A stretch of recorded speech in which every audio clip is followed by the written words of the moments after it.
மத்திய பிரதேச மாநிலத்தில் உள்ள ஷிவ்புரியைச் சேர்ந்தவர் சுக்பிரீத் கவுர். 19 வயதான இவருக்கு மாடலிங் துறையில் அதீத ஆர்வம். இதனால் சூரத்தில் தங்கி ஒரு முன்னணி மாடலிங் நிறுவனத்தில் வேலை பார்த்து வந்திருக்கிறார்.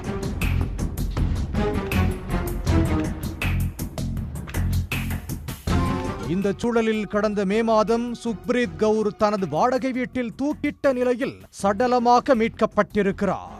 சடலத்தை கைப்பற்றிய போலீசார் அந்த பெண்ணின் குடும்பத்தினருக்கு தகவல் தெரிவித்திருக்கிறார்கள். சொந்த ஊருக்கு சடலத்தை கொண்டு சென்ற சுக்பிரீத் கவுரின் பெற்றோர் இறுதிச் சடங்குகளை செய்து முடித்திருக்கிறார்கள். எதற்காக சுக்பிரீத் தற்கொலை செய்து கொண்டார்?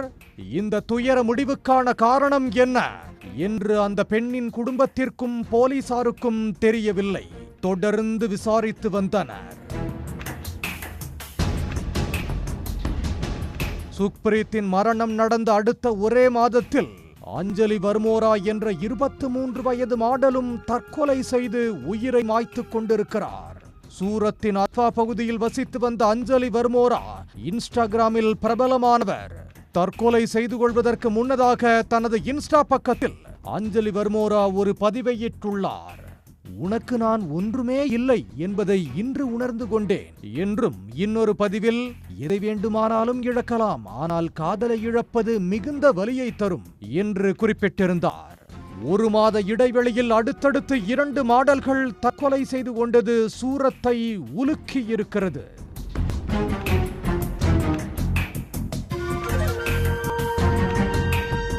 இந்த மரணத்துக்கு விடை தேடி போலீசார் அலைந்து கொண்டிருந்தனர். இந்த சூழலில்தான் சுக்பிரீத்தின் உடைமைகளை அவரது குடும்பத்தினர் 4 மாதங்களுக்கு பிறகு ஆராய்ந்திருக்கிறார்கள். அப்போது அவர் கைப்பட எழுதிய ஒரு தற்கொலை கடிதம் கிடைத்திருக்கிறது.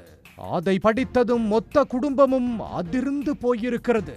அத்தோடு சுக்பிரீத்தின் தற்கொலைக்கான காரணமும் தெரிய வந்திருக்கிறது.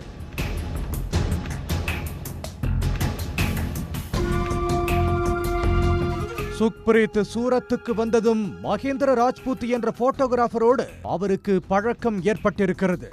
இருவரும் நெருங்கி பழகி காதலித்திருக்கிறார்கள். ஒரே வீட்டில் லிவ் இன் ரிலேஷன்ஷிப்பில் இருந்துள்ளனர். ஒரே மாதத்தில் மகேந்திராவின் சுயரூபம் தெரிய வந்திருக்கிறது. சுக்பிரீத்தை அடித்து உதைத்து சித்திரவதை செய்ய தொடங்கியிருக்கிறார்.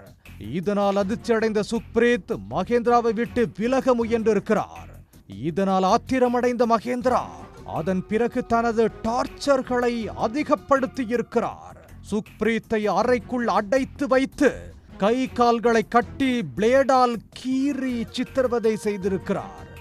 உறவை துண்டித்துவிட்டு இதை பற்றி வெளியே சொன்னால் சுக்பிரீத்தின் அந்தரங்க புகைப்படங்களை வெளியிட்டு விடுவதாக மிரட்டி இருக்கிறார்.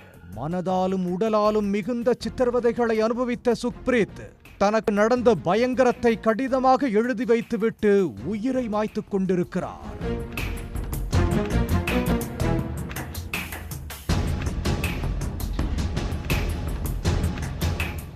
இந்த சம்பவம் தொடர்பாக சித்திரவதை செய்து தற்கொலைக்கு தூண்டியதாக மகேந்திர ராஜ்புத் மீது வழக்கு பதிவு செய்த போலீசார் அவரை வலைவீசி தேடி கைது செய்து சிறையில் அடைத்திருக்கிறார்கள். உடனுக்குடன் செய்திகளை தெரிந்து கொள்ள சன் நியூஸ் பெல் ஐகானை கிளிக் பண்ணுங்க.